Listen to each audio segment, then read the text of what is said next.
आज हम बात करेंगे द कैडावर कहानी की। इस कहानी की शुरुआत में एक बहुत बड़े होटल को दिखाया जाता है, जहां होटल के एक रूम में बहुत सारे कपड़े रखे होते हैं। उस रूम में कम उम्र के बच्चों को भेजा जाता है और उनसे कहा जाता है, तुम सबको कोई भी कपड़े अगर पसंद हो तो तुम सब ले सकते हो।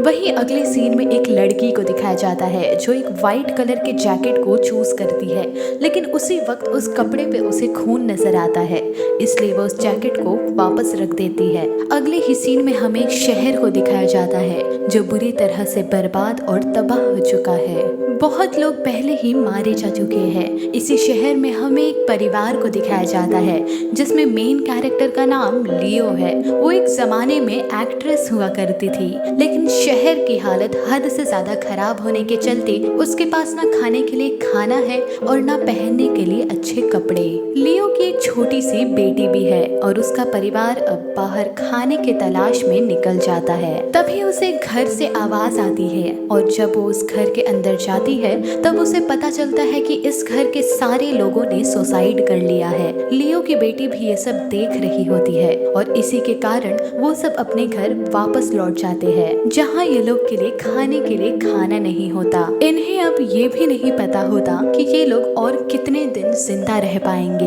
तभी इन्हें एक अनाउंसमेंट की आवाज सुनाई देती है। जब वो बाहर जाती है देखने के लिए तब वो देखती है कि वहाँ एक आदमी है जो अनाउंसमेंट कर रहा होता है कि आज होटल के मालिक ने सबको खाने के लिए इनवाइट किया है। अनाउंसमेंट सुन के सब हैरान हो जाते हैं, क्योंकि ऐसे वक्त पे जहाँ कोई किसी को एक टुकड़ा रोटी तक नहीं देना चाहता और वहाँ होटल के मालिक ने सबको खाने के लिए इनवाइट किया है। लियो उस आदमी से पूछती है कि उस होटल के मालिक का आखिर नाम क्या है। वो कहते हैं उसका नाम मैथ्यू है। वो बहुत ही ईमानदार इंसान है जिसने पहले से ही बहुत सारा खाना स्टोर कर रखा था। उसे तुम सबकी ऐसी हालत नहीं देखी जाती, इसलिए मैथ्यू चाहते हैं कि आज रात सब के सब पेट भर के खाना खाए। लियो ये सुन के बहुत ज्यादा खुश हो जाती है, लेकिन उसका हस्बैंड उसे मना करता है। ऐसी हालतों में भला कोई किसी को खाना क्यों देगा, लेकिन लियो वहाँ का रिस्क लेना चाहती है, इसलिए वो अपने पूरे परिवार के लिए टिकट्स खरीद लेती है और होटल की तरफ सब बढ़ जाते हैं। इनके परिवार को गेट पे ही रोक दिया जाता है, क्योंकि अंदर बच्चों को जाना अलाउड नहीं होता, अंदर सिर्फ बड़े जा सकते हैं। तभी होटल का मालिक मैथ्यू आ जाता है। वो कहता है ये बच्ची बहुत ही प्यारी है, इसे अंदर जाने दो। इसके बाद लियो का पूरा परिवार होटल के अंदर आ जाता है। होटल अंदर से बहुत ही सुंदर और साफ सुथरा होता है। सबको बहुत ही खूबसूरत डाइनिंग टेबल पे बैठाया जाता है। जल्द ही सबके लिए यहाँ पर बहुत सारा लजीज खाना लाया जाता है और पूरा खाना नॉन वेज होता है। लियो और उसके परिवार के साथ हमें एक परिवार को भी दिखाया जाता है। उनके साथ लियो की बेटी की तरह एक छोटी सी बच्ची होती है। अब सबको खाना भी परोसा जाता है जो कि नॉन वेजिटेरियन है। ये खाना बहुत ही ज्यादा टेस्टी है। इतने दिनों के बाद सब इतना सारा खाना खा के बहुत ही ज्यादा खुश होते हैं। लियो अपने साथ बैठे हुए फैमिली से पूछती है, क्या आपकी बेटी को भी गेट पे रोका गया था? और इसके पहले कि वो इसका जवाब देती, होटल का मालिक मैथ्यू वहाँ आ जाता है, जिस वजह से वो परिवार लियो का जवाब नहीं दे पाता। अब मैथ्यू वहाँ अनाउंसमेंट करता है कि यहाँ एक ड्रामा होगा। यहाँ कुछ मेन कैरेक्टर्स भी होंगे जिन्हें पता है एग्जैक्टली ड्रामा कैसे होता है। अब सारे एक्टर्स स्टेज पे आते हैं परफॉर्मेंस के लिए और ऑडियंस बैठ के उस शो को एंजॉय करती है। तभी मैथ्यू कहता है जो भी परफॉर्मेंस होगा वो स्टेज पे नहीं बल्कि पूरे होटल में होगा और सब घूम फिर के एक्टर्स एक्ट करेंगे। सभी ऑडियंस को एक मास्क दिया जाता है जिसे वो पहन के इस होटल में घूमते फिरते शो को एंजॉय कर सकते हैं। सब ये सुन के बहुत ज्यादा एक्साइटेड हो जाते हैं, क्योंकि आज से पहले ना किसी ने ऐसा देखा था और ना ही सुना था। अब यहाँ पे एक कपल आपस में नकली लड़ाई करना शुरू कर देते हैं, जिसके बाद लड़की पर्दों के पीछे चली जाती है। यहाँ पे जो एक्ट करेंगे उन्हें मास्क नहीं दिया जाता, वो मास्क सिर्फ ऑडियंस को दिया जाता है। लियो अपने परिवार के साथ मास्क पहन के इस शो को देखने के लिए इस होटल में घूमना शुरू कर देती है, लेकिन उनकी बेटी जो बहुत ज्यादा एक्साइटेड होती है वो उनसे आगे चलने लगती है और अचानक से गायब हो जाती है। लियो और उसका हस्बैंड अपने बेटी के लिए परेशान हो जाते हैं। वो अपना मास्क उतार कर अपनी बेटी को ढूंढना शुरू कर देते हैं। तभी एक रूम में इन्हें अपनी बेटी की आवाज सुनाई देती है और जब वे दरवाजा खोलते हैं अंदर देखने के लिए, तब उन्हें उनकी बेटी नहीं नजर आती। फिर यहाँ पर वो परिवार भी आ जाता है जिनके साथ लियो का परिवार बैठ के खाना खाया था, और जब उनके साथ उनकी बेटी भी थी और वो लेडी इनसे पूछती है, क्या तुम लोगों ने मेरी बेटी को देखा है? लियो कहती है, हम खुद अपनी बेटी को ढूंढ रहे हैं। और अब ये दोनों परिवार अपने बच्चों के लिए बहुत ज्यादा परेशान हो जाते हैं। ये सब मिलकर अपने बच्चे को ढूंढना शुरू कर देते हैं। अब फिर से लियो को एक आवाज सुनाई देती है, और जब वो उस कमरे में जाती है तब वहाँ कोई नहीं होता, पर सामने उसे एक बहुत बड़ी पेंटिंग दिखाई देती है जिसमें बकरी का कटा हुआ सर होता है। जब वो उस पेंटिंग को ध्यान से देखती है तब उसे नजर आता है कि वो बकरी की आंखें उस पेंटिंग का हिस्सा नहीं है,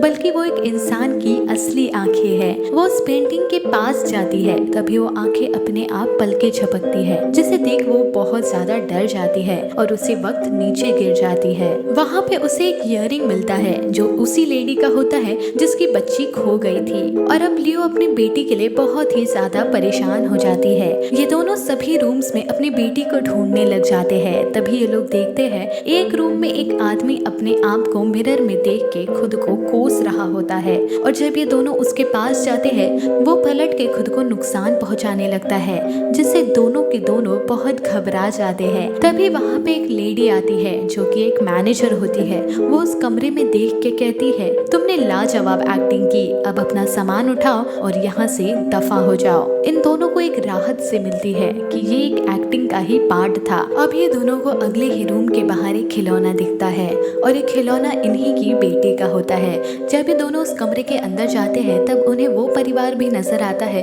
जिनकी बेटी खो गई थी। यहाँ कपड़ों का एक बहुत बड़ा ढेर भी होता है, और ये कपड़े का ढेर वही है जो हमें कहानी के शुरुआत में नजर आया था। लियो और उसके हस्बैंड को जो डॉल मिली थी उस पे खून के निशान थे, जिसकी वजह से दोनों बहुत ज्यादा घबरा जाते हैं। तभी उन्हें एक खून का पाउच मिलता है। ये उस पाउच को उठाते हैं और उसे टेस्ट करते हैं, और वो टेस्ट में मीठा होता है। वो समझ जाते हैं कि ये नकली खून है और ये सब एक एक्ट का ही पार्ट है, और इस पाउच में किसी मीठे चीज को खून के जगह रखा गया है, और इसी बात से इन्हें राहत मिलती है। अब ये दोनों हॉल की तरफ जाते हैं जहाँ वो देखते हैं मैथ्यू सारे एक्टर्स को समझा रहा है कि सबको अच्छे से एक्टिंग करनी है। साथ ही वहाँ उन्हें व्हाइट कलर के सूट में कुछ लोग दिखते हैं जो बहुत सारे कपड़े ले जा रहे होते हैं। लियो को देख के कुछ नहीं समझ आता, तब वो दोनों उनका पीछा करना शुरू कर देते हैं। वो लोग उन कपड़ों को जला देते हैं जैसे कि वो लोग कोई सबूत मिटाने की कोशिश कर रहे हो। अब इन्हें एक दूसरी पेंटिंग नजर आती है, और उस पेंटिंग में बकरी थी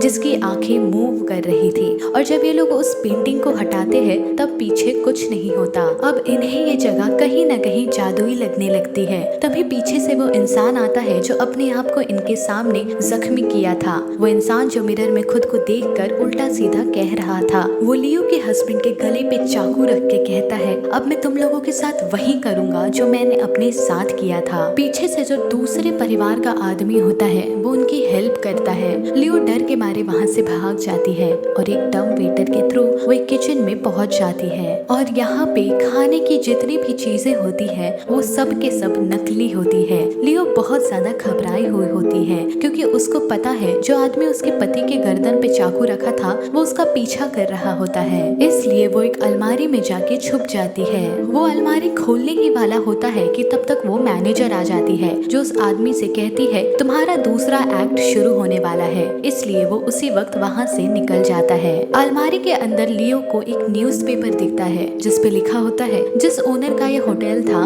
उसकी एक बेटी होती है, इसलिए उसने ये होटल को बेच दिया था। और अब लियो उस अलमारी से बाहर निकल जाती है। लियो आगे जाके नीचे जब देखती है कि मैथ्यू ने सभी ऑडियंस जिन्होंने मास्क पहना होता है अपने पास बुलाता है और कहता है, अब से आप सब एक्टिंग करोगे और आप सबके लिए मैं नई ऑडियंस लाऊंगा। दरअसल जो पहले एक्टिंग कर रहे होते हैं वो सब के सब अब गायब हो चुके हैं। लियो को अभी भी कुछ नहीं समझ आता, इसलिए वो एक बार फिर से उस कमरे में जाती है जहाँ उसे बकरी की सिर वाली पेंटिंग दिखी थी और जिसकी आंखें मूव हो रही थी। वहाँ पे उसे एक बटन दिखता है। जैसे ही वो उस बटन को दबाती है वो नीचे की तरफ गिर जाती है। ये बहुत ही अजीब जगह होती है जहाँ किसी इंसान का आना रेस्ट्रिक्शन होता है। वहाँ पे बहुत सारे होल्स होते हैं जिससे हम होटल के अलग अलग कमरे में देख सकते हैं, और ये जो होल्स होती है वो सारे उस बकरी की पेंटिंग्स की आंखें होती है। इसलिए लियो को लग रहा था कि पेंटिंग्स की आंखें मूव हो रही हैं। दरअसल उस पेंटिंग से कोई उसे उस वक्त देख रहा था। तभी लियो को किसी के जोर से चिल्लाने की आवाज सुनाई देती है और जब वो आवाज की तरफ बढ़ती है तब वो वहाँ देखती है कि वहाँ कुछ लोग इंसान को जान से मार रहे होते हैं। ये वही इंसान होते हैं जो पहले एक्ट कर रहे थे। लियो को अब सब कुछ समझ आ जाता है और वो बहुत ज्यादा डर जाती है और जब वो पीछे जा रही होती है तभी वहाँ पर वो दूसरे कपल का आदमी आ जाता है और लियो को मार कर बेहोश कर देता है, क्योंकि ये मैथ्यू का आदमी है और वो उसके लिए काम करता है। और जैसे ही लियो को होश आता है वो अपने आप को उल्टी लटकी हुई पाती है। तभी उसके पास मैथ्यू आ जाता है जो पूछता है क्या तुम मेरे शो का हिस्सा बनोगी। लियो साफ साफ मना कर देती है। वो कहती है तुम इंसान नहीं, तुम एक शैतान हो, तुम इंसानों को ही मारते हो और उसे इंसानों को ही खिला देते हो।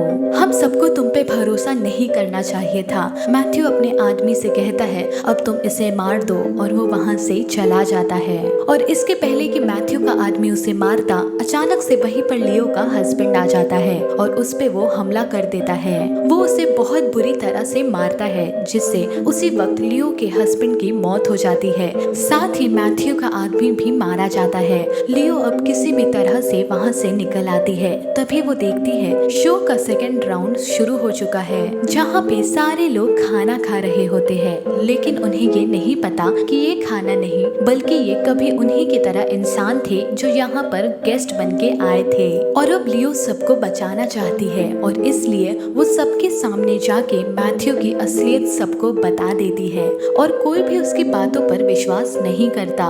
मैथ्यू कहता है यहाँ पर तुम्हारी बात पर कोई भी विश्वास नहीं करेगा, सबको इस वक्त यही लगता है कि तुम एक्ट कर रही हो। और अब लियो ये डिसाइड करती है वो कुछ ऐसा करेगी जिससे उन सबको इस पे भरोसा हो जाए। लियो कहती है मैं अपनी बेटी को ढूंढ रही हूँ। सबको लगता है ये एक शो का ही हिस्सा है। सब उसके पीछे पीछे आने लगते हैं और वो सबको उसी टनल में ले जाती है जहाँ पर इंसानों को मारा जा रहा था। और यहाँ पर जो भी गेस्ट होते हैं सबको मैथ्यू की असलियत पता चल जाती है। वो सब उसके स्टाफ के ऊपर अटैक कर देते हैं। यहाँ पर जो मैनेजर होती है उसे भी नहीं पता होता कि आखिरकार मैथ्यू कर क्या रहा है और इसलिए उसकी मैनेजर उसे चाकू मार देती है और वो काफी हद तक जख्मी भी हो जाता है। मरने से पहले वो बताता है कि इसी होटल में मेरी बेटी की मौत हुई थी। लियो की बेटी मुझे अपनी बेटी की याद दिलाती है और उसी वक्त उसकी मौत हो जाती है। और अब लियो को लगता है कि उसकी बेटी अब इस दुनिया में नहीं रही। तभी सामने उसे उसकी बेटी नजर आती है और मैथ्यू ने उसे नहीं मारा था क्योंकि उसको उस बच्ची में उसकी बेटी नजर आती थी, इसलिए वो हमेशा उसकी बेटी को अपने पास रखना चाहता था। पर इससे पहले कि वो खुद लियो को मारता उससे पहले उसकी खुद की मौत हो जाती है। अब लियो अपनी बेटी को लेके बाहर निकल आती है। यहाँ पर हमें चारों तरफ तबाही दिखता है। दरअसल यहाँ पर न्यूक्लियर डिसास्टर हुआ था